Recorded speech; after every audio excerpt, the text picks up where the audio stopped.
So do you ever wonder why we cry? Yeah, crying sucks. When my best friend and my brother Bobby passed away a couple years ago, I just was crying all the time for at least, forever, right? But the first 3 to 4 days, maybe a week, I was just crying every day over and over again. Just like, I'd be good for a little bit and then it would just come back. The waterworks would just keep coming back. And, to get through that tough time, I actually started reading a lot of books on, how to deal with death and grieving and how people get through that because I needed the help. And one of the things that stuck with me, and I don't remember which author this was, it might have been Jeff Foster, but they had said that tears are an expression of our love. And I was like, wow, okay.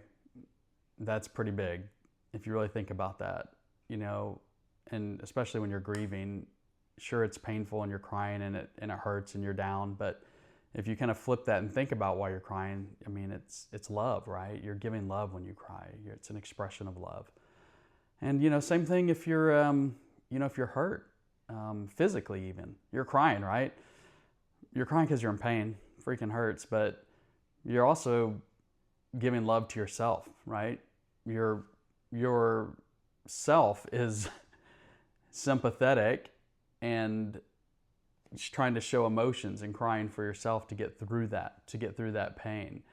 So we show love in all different types of ways, right?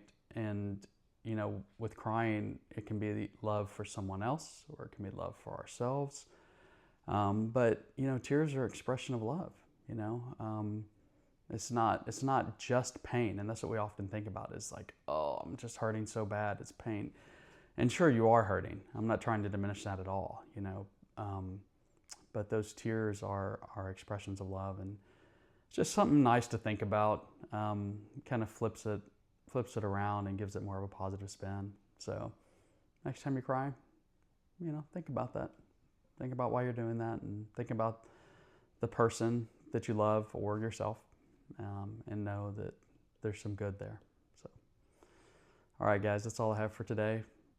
Just know that you are very blessed and you are very loved. Take care.